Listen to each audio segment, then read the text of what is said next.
I found that the major key to success is not resources or drive or luck. Those things matter, yes. But the major key to success is philosophy. It's how you think. Your philosophy creates your attitudes. Your attitudes lead to your actions. Your actions determine your results. And your results determine your destiny. So I want to ask you, how disciplined is your thinking right now? Because undisciplined thinking leads to undisciplined actions. And undisciplined actions lead to undisciplined results. Let me tell you something profound. Most people have no idea how much their own thinking is sabotaging their success. They blame the economy, their boss, their spouse, their parents, their lack of education, everything except the one thing they have complete control over, their own thoughts. The garden of your mind. I want you to think of your mind as a garden. Now, what happens in a garden if you don't tend it? If you don't pull the weeds, if you don't plant good seeds, if you don't water it? That's right. The weeds take over, and pretty soon you've got a mess.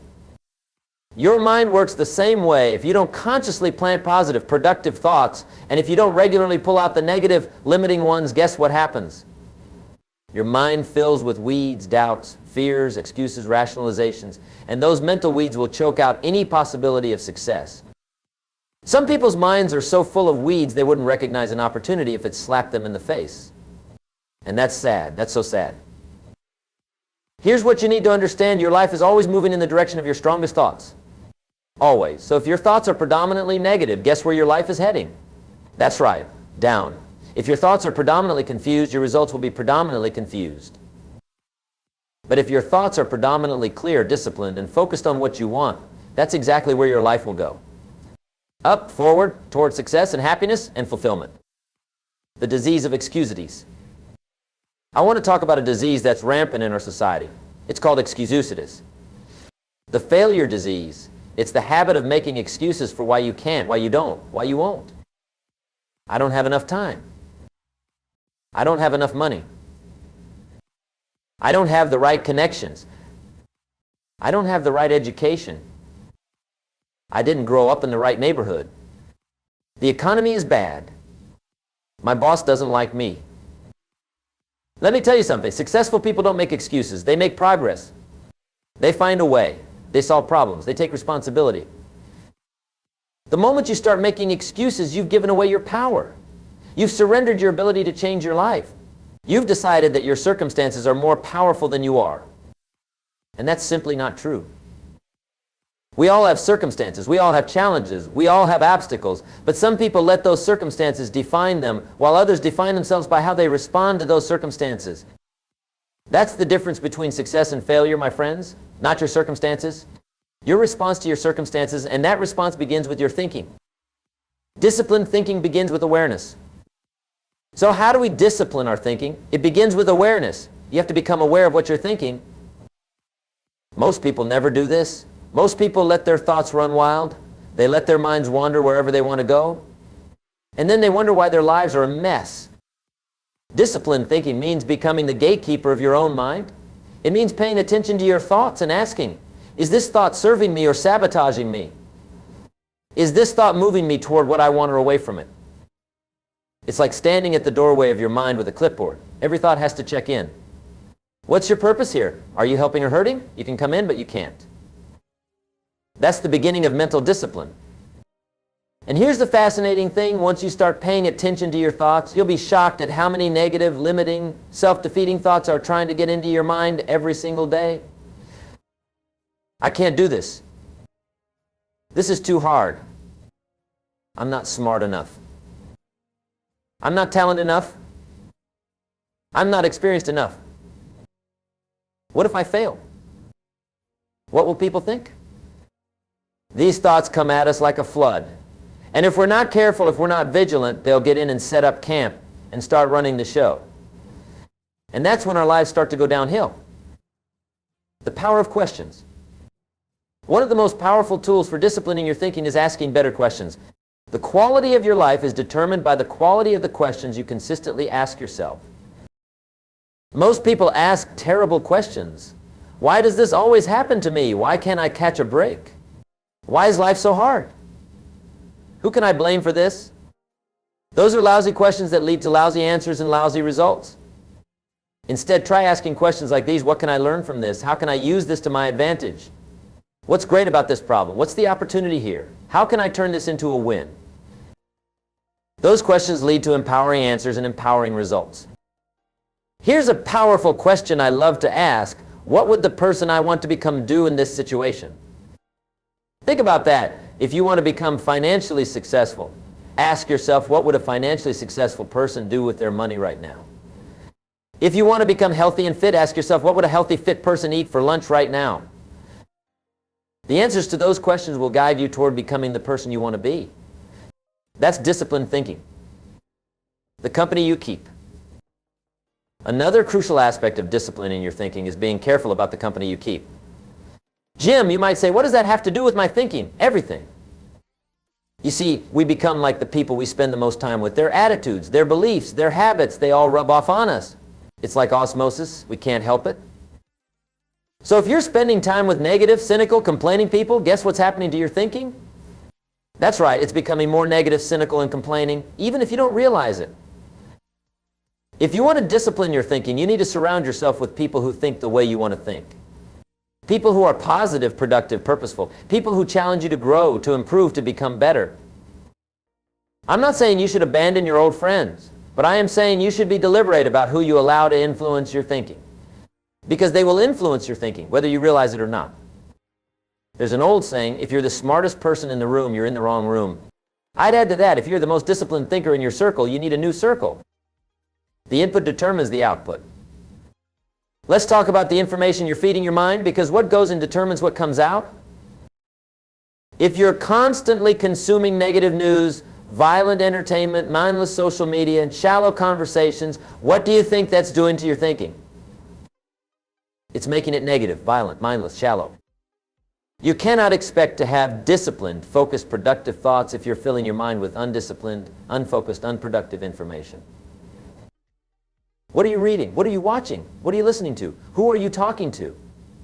These are not innocent choices. These are programming choices. You are literally programming your mind with every bit of information you consume. So be selective. Be disciplined about what you allow into your mind. Read books that inspire you, that educate you, that challenge you. Listen to podcasts and audio programs that expand your thinking, that introduce you to new ideas that help you grow. Have conversations that matter. Talk about dreams, goals, ideas, opportunities, not just problems, complaints, gossip, and the weather. What you feed your mind determines what your mind produces. It's that simple. The power of visualization. Here's another powerful technique for disciplining your thinking, visualization. The conscious, deliberate use of your imagination to create clear mental pictures of what you want. Most people use their imagination to scare themselves to death. They visualize all the things that could go wrong, all the ways they might fail, all the reasons they can't succeed. That's an undisciplined use of a very powerful tool.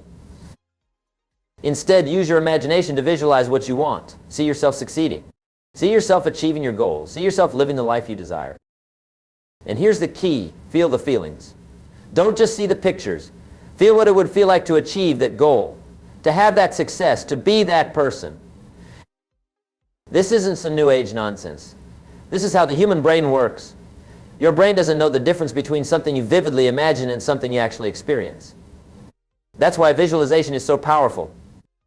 When you consistently visualize what you want with emotion and detail, you're programming your subconscious mind to look for opportunities to make that vision a reality. You're aligning your thinking with your goals. You're disciplining your mind to focus on what you want rather than what you don't want. The power of affirmations. Another tool for disciplining your thinking is the use of affirmations. Positive statements that you repeat to yourself out loud with emotion multiple times a day. Now, I know what some of you are thinking. Jim, isn't that kind of silly, standing in front of the mirror talking to myself? Maybe it seems that way, but let me ask you something. Is it any sillier than standing in front of the mirror telling yourself all the reasons why you can't succeed, why you're not good enough, why life is so hard? Because that's what most people do. They don't call them affirmations, they call them thoughts. But they're really negative affirmations. Positive affirmations are simply a way to consciously override the negative self-talk that most of us engage in unconsciously. I am worthy. I am capable. I am making progress every day. I have everything I need to succeed. I am attracting opportunities into my life. I am becoming the person I want to be. These are not magical incantations. They're reminders. They're ways of redirecting your thinking back to what serves you rather than what sabotages you. And when you repeat them with emotion, when you feel the truth of them, they begin to sink into your subconscious mind. And your subconscious mind begins to believe them. And when your subconscious mind believes them, it begins to look for evidence to support them. And when it finds that evidence, it reinforces the belief. And the belief influences your actions. And your actions create your results. That's how affirmations work. Not by magic, but by aligning your conscious and subconscious thinking with what you want to create in your life. The discipline of gratitude. Here's a powerful discipline for your thinking, gratitude. The habit of consciously looking for things to be thankful for. Most people do the opposite. They're constantly looking for things to complain about, to be frustrated about, to be angry about. And guess what? They always find them, because what you look for, you will find. But when you discipline your thinking to look for things to be grateful for, you'll find those too. And the more you practice gratitude, the more automatic it becomes, the more natural it feels. The more it shapes your entire perspective on life. Start each day by thinking of 3 things you're grateful for. End each day the same way. Keep a gratitude journal. Share your gratitude with others.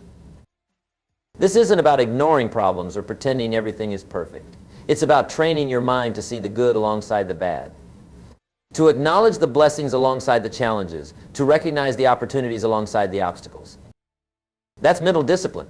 And it's life-changing. The discipline of focus. Another crucial aspect of disciplined thinking is focus.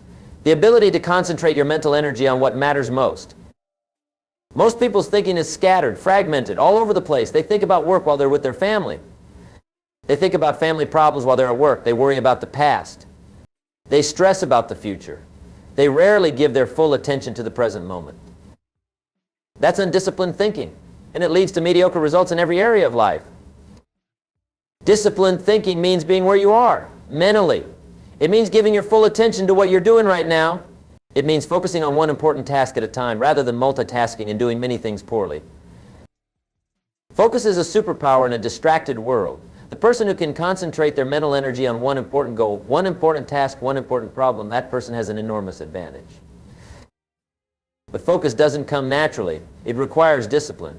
It requires training your mind to stay on task, to resist distractions, to keep coming back to what matters most. It's like training a puppy. When your mind wanders, gently bring it back. No judgment. No frustration. Just redirect your attention back to what you were focusing on. Do this enough times and your mind will begin to stay where you put it. That's mental discipline. The discipline of long-term thinking. One of the most important aspects of disciplined thinking is the ability to think long-term, to consider the future consequences of today's choices. Most people don't do this. They make decisions based on immediate gratification, immediate comfort, immediate convenience. They don't think about how those decisions will affect them a year from now, 5 years from now, 10 years from now. That's undisciplined thinking, and it leads to a life of regret. Disciplined thinking means asking yourself, how will this decision affect my future? Is this moving me closer to my long-term goals or further away from them? Am I sacrificing what I want most for what I want now?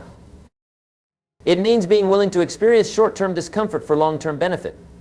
It means being willing to say no to good things so you can say yes to great things. It means planting seeds today that will become trees of abundance in the future, rather than just picking the low-hanging fruit of immediate pleasure. That's mental discipline, and it's rare. But it's also the hallmark of those who create extraordinary lives. The discipline of possibility thinking. Another crucial aspect of disciplined thinking is what I call possibility thinking. The habit of looking for opportunities, solutions, and ways forward. Most people engage in problem thinking. They focus on what's wrong, what's not working, what's in their way. And that's important to a point. You can't solve a problem you don't acknowledge. But many people get stuck there. They dwell on the problem. They talk about the problem. They identify with the problem. They become experts on the problem. But they never move beyond the problem to the solution. Disciplined thinking means acknowledging the problem, yes, but then immediately shifting your focus to possibilities. Given this situation, what can I do? What are my options? What's the opportunity here? How can I turn this around? This isn't about positive thinking in the sense of denying reality. It's about productive thinking. It's about focusing your mental energy on what you can control, what you can change, what you can create. Problems drain energy, possibilities create energy, and energy is what fuels progress. The discipline of decisiveness. Let's talk about the discipline of decisiveness, the ability to make clear, confident decisions and stick with them. Most people are terrible at making decisions. They waffle, they second guess, they delay. They overthink, they underanalyze, they ask everyone's opinion, they change their minds repeatedly. That's undisciplined thinking, and it leads to confusion, missed opportunities, and lack of progress. Disciplined thinking means gathering the information you need, considering your options, making the best decision you can with what you know, and then moving forward with confidence. It means being willing to be wrong sometimes, because you will be, we all are. But indecision is often worse than wrong decision. At least with a wrong decision you learn something. With indecision you learn nothing and go nowhere. It means not letting fear paralyze you, fear of failure, fear of criticism, fear of making the wrong choice. These fears keep so many people stuck in perpetual indecision. And it means sticking with your decisions long enough to see if they're working, rather than abandoning ship at the first sign of difficulty. Persistence is part of decisiveness. That's mental discipline. The discipline of learning. Another crucial aspect of disciplined thinking is continuous learning. The habit of constantly seeking new knowledge, new skills, new perspectives. Most people stop learning when they finish school. They might pick up things here and there, but they don't have a systematic, intentional approach to growing their knowledge and skills. That's undisciplined thinking. And in a rapidly changing world, it's a recipe for obsolescence. Disciplined thinking means committing yourself to lifelong learning. It means setting aside time every day to read, to study, to practice, to improve. It means being humble enough to know that there's always more to learn, always ways to get better. It means seeking out teachers, mentors, coaches who can help you grow faster than you could on your own. It means learning from everyone you meet, because everyone knows something you don't. And it means applying what you learn, because knowledge without action is just information. Knowledge with action is power. That's mental discipline. The discipline of clarity. Let's talk about the discipline of clarity. The habit of being crystal clear about what you want and why you want it. Most people are fuzzy about their goals, vague about their priorities, unclear about their values. And that fuzziness, that vagueness, that lack of clarity shows up in their results. As I often say, if you don't know where you're going, any road will take you there. And most people are on any road, wondering why they haven't arrived anywhere meaningful. Disciplined thinking means taking the time to get clear about what matters most to you. Your core values, your big goals, your personal definition of success, your purpose. It means writing these things down, reviewing them regularly, refining them as you grow and evolve, and using them as decision filters for everything you do. When you're clear about what matters most, decision-making becomes easier. Time management becomes easier. Saying no becomes easier because you have a standard against which to measure every opportunity, every invitation, every distraction. Clarity is power, and disciplined thinking creates clarity. The discipline of consistency. Another crucial aspect of disciplined thinking is consistency. The habit of showing up, doing the work, and staying the course day after day even when you don't feel like it. Most people are inconsistent. They start and stop. They get excited and then get distracted. They're all in and then they're all out. They're hot and cold, up and down, on off. That's undisciplined thinking, and it leads to mediocre results at best. Disciplined thinking means committing to consistent action toward your goals regardless of how you feel on any given day. It means showing up even when the motivation isn't there. It means doing the work even when it's not exciting anymore. It means understanding that success is not about intensity, it's about consistency. It's not about doing something amazing once, it's about doing something good repeatedly. As I often say, we don't need to be amazing, we just need to be consistent. Consistency leads to amazement. That's mental discipline. The discipline of responsibility. Here's another crucial aspect of disciplined thinking: responsibility. The habit of taking 100% ownership of your life, your choices, and your results. Most people are quick to take credit for their successes, but even quicker to blame others for their failures. They're victims of circumstance, bad luck, other people's actions, the economy, the weather, anything but their own choices. That's undisciplined thinking. And it's the fastest way to surrender your power and remain stuck. Disciplined thinking means acknowledging that while you can't control everything that happens to you, you absolutely can control how you respond to what happens to you. And that response determines your results. It means letting go of blame, excuses, and justifications. It means asking, what can I do about this? Rather than, why is this happening to me? It means understanding that the moment you take responsibility, you take control. And control of your responses is the only real control you ever have. That's mental discipline. The discipline of emotion management. Let's talk about the discipline of emotion management. The ability to feel your emotions without being controlled by them. Most people are at the mercy of their emotional states. When they feel motivated, they take action. When they don't, they don't. When they feel confident, they move forward. When they feel afraid, they retreat. They let their emotions drive their behaviors, which means their results are as inconsistent as their feelings. That's undisciplined thinking, and it's a roller coaster that never arrives at success. Disciplined thinking means understanding that emotions are part of being human, but they don't have to be in the driver's seat. You can acknowledge a feeling without acting on it. You can feel fear and still move forward. You can feel laziness and still get to work. You can feel discouraged and still persist. It means developing emotional awareness, the ability to recognize what you're feeling, and why in emotional intelligence, the ability to choose your response to those feelings. And it means cultivating positive emotional states through deliberate practices like gratitude, visualization, affirmation, physical exercise, and proper rest. Because while you don't need to feel good to take action, it sure helps. That's mental discipline. The discipline of patience. Another crucial aspect of disciplined thinking is patience. The ability to delay gratification, to stay the course, to trust the process even when results aren't immediate. Most people want instant results, instant success, instant wealth, instant transformation. And when they don't get it, they give up. They try something else. They look for shortcuts. They blame the process instead of their lack of persistence. That's undisciplined thinking. And it leads to a life of unfinished projects, abandoned goals, and unrealized potential. Disciplined thinking means understanding that anything worth achieving takes time. It means embracing the journey as much as the destination. It means finding joy in the progress, not just the result. It means being willing to put in the work today without seeing the payoff tomorrow, or next week, or perhaps even next year. Because you understand that success is built day by day, choice by choice, action by action.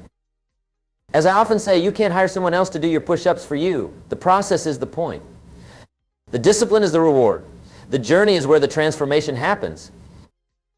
That's mental discipline. The discipline of optimism. Let's talk about the discipline of optimism, the habit of expecting and looking for good outcomes, even in difficult situations. Most people are reactive to circumstances. When things are going well, they feel good. When things are going poorly, they feel bad. Their mental state is determined by their conditions, which means they're on an emotional roller coaster, because conditions are always changing. That's undisciplined thinking, and it gives away your power to external circumstances. Disciplined thinking means choosing to adopt an optimistic perspective regardless of current conditions. It means training your mind to look for opportunities in every situation, to find the silver lining in every cloud, to see failures as feedback and problems as challenges. This isn't about denying reality or pretending problems don't exist. It's about approaching problems with the belief that solutions exist and that you can find them. Optimism isn't just a pleasant way to live, it's a strategic advantage. Optimistic people see opportunities that pessimistic people miss. They try things that pessimistic people avoid. They persist when pessimistic people quit. And here's the thing, optimism is a choice.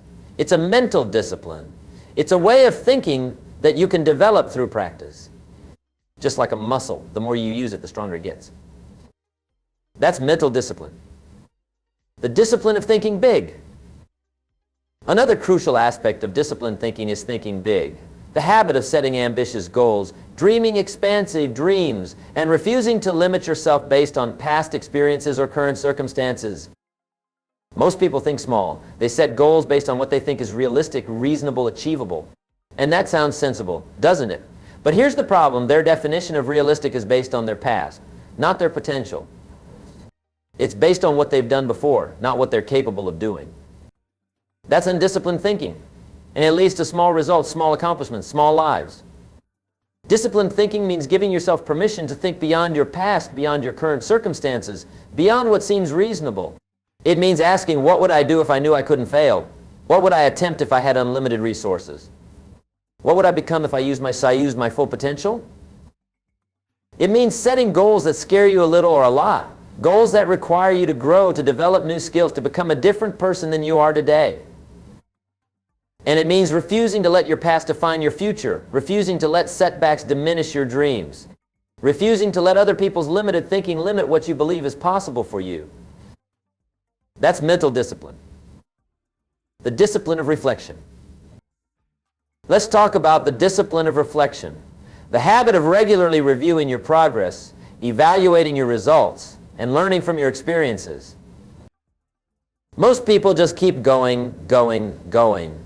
They rarely pause to assess what's working, what's not working, what they've learned, and how they need to adjust. They're so busy doing that they never step back to evaluate the effectiveness of what they're doing. That's undisciplined thinking, and it leads to repeated mistakes, missed insights, and wasted effort. Disciplined thinking means setting aside time regularly, daily, weekly, monthly to reflect on your journey. To ask yourself powerful questions. What's working well? What's not working? What have I learned? What do I need to change? What do I need to start doing? What do I need to stop doing? What do I need to continue doing? It means celebrating your wins, acknowledging your progress, learning from your setbacks, and course correcting as needed. And it means being honest with yourself, not making excuses, not rationalizing, not blaming. Just looking at your results with clear eyes and asking, what do these results tell me about my approach? About my thinking? About my actions? That's mental discipline. The discipline of simplicity. Another crucial aspect of disciplined thinking is simplicity, the habit of focusing on what's essential and eliminating what's not. Most people's thinking is cluttered, complicated, overloaded with information, opinions, options, and commitments. They try to do too many things, focus on too many goals, solve too many problems all at once. And they end up scattered, stressed, and ineffective. That's undisciplined thinking, and it leads to complexity, confusion, and overwhelm. Disciplined thinking means cutting through the clutter to focus on what truly matters. It means asking, what's the most important thing I need to accomplish today? What's the one goal that will make the biggest difference in my life right now? What's the essential next step? It means learning to say no to good opportunities so you can say yes to great ones. It means ruthlessly eliminating distractions, busy work, and low-value activities from your life. And it means seeking clarity through simplicity. As I often say, confusion is the first step toward clarity. But you have to move through the confusion to the other side. You have to be willing to simplify, to eliminate, to focus. That's mental discipline. The discipline of self-talk. Let's talk about the discipline of self-talk, the ongoing conversation you have with yourself about yourself, your life, your challenges, and your capabilities. Most people's self-talk is negative, limiting, and self-defeating. They constantly tell themselves why they can't, why they shouldn't, why they're not good enough, smart enough, talented enough, experienced enough. They're their own worst critics and their own worst enemies. That's undisciplined thinking, and it's sabotaging your success more than any external obstacle ever could.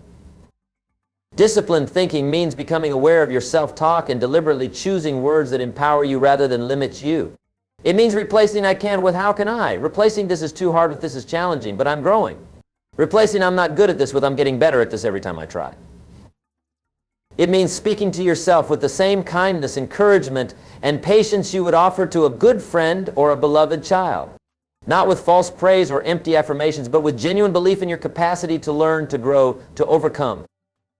And it means catching yourself when you slip into negative self-talk, which you will, because we all do, and gently redirecting your thoughts back to what serves you rather than what sabotages you.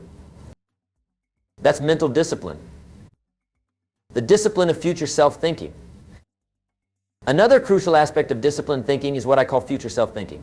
The habit of making decisions based on who you want to become rather than just who you are right now. Most people make choices based on their current identity, their current comfort level, their current skills and beliefs. They let who they are today determine who they'll be tomorrow. That's undisciplined thinking, and it leads to stagnation rather than growth. Disciplined thinking means considering not just what you want, but who you want to become. It means asking, is this choice aligned with the future I'm trying to create? Is this decision something my future self will thank me for? Am I acting from my current limitations or my future possibilities? It means being willing to be uncomfortable now for the sake of growth. Being willing to try things you're not yet good at. Being willing to invest in skills you don't yet have but want to develop. And it means understanding that the purpose of goals isn't just to get things, it's to become someone. Someone more capable, more confident, more impactful. Someone who can not only achieve that goal but can set and achieve even bigger ones. That's mental discipline. The power of prayer and meditation. Let me share with you the importance of prayer and meditation in disciplining your thinking. These are ancient practices that the most successful people throughout history have used to quiet their minds, focus their thoughts, and connect with something greater than themselves. Prayer is communion with the divine. It's acknowledging that there's a wisdom and a power beyond our own limited perspective. It's seeking guidance, expressing gratitude, asking for help not just for ourselves but for others. Meditation is the practice of being fully present, of quieting the constant chatter of the mind, of observing your thoughts without attaching to them or being controlled by them. Both practices develop mental discipline. They help you step back from the endless stream of thoughts and choose which ones deserve your attention and energy. They create space between stimulus and response, the space where freedom and choice reside. I encourage you to develop a daily practice of prayer and meditation. It doesn't have to be lengthy. Even a few minutes can make a profound difference. The key is consistency. The daily discipline of setting aside time to quiet your mind, to center yourself, to connect with your highest values and deepest wisdom. That's mental discipline. The ultimate choice. As we come to the end of our time together, I want to leave you with this final thought. The quality of your life is determined by the quality of your thinking. Not by your circumstances, not by your background, not by your resources or lack thereof, but by your thinking. And the quality of your thinking is determined by the disciplines you develop and practice daily. Not occasionally, not when you feel like it, not when it's convenient, but daily. Disciplined thinking isn't easy. If it were, everyone would do it, but it's worth it. Because disciplined thinking leads to disciplined actions, and disciplined actions lead to extraordinary results. The choice is yours. It always has been. You can let your thinking run wild and disciplined, reactive and scattered. Or you can take control of your thinking, discipline it, direct it, focus it on what you want. That choice, the choice to discipline your thinking or not, will determine everything else in your life. Everything. So I ask you, what will you choose? What mental disciplines will you commit to developing starting today? What new habits of thought will you begin to cultivate? What old patterns of thinking will you begin to change? Your future is waiting for your answer. And I believe in you. I believe in your capacity to choose well, to grow, to become all that you're capable of becoming. Thank you for your time and attention today. Go forth and discipline your thinking. Your extraordinary life awaits.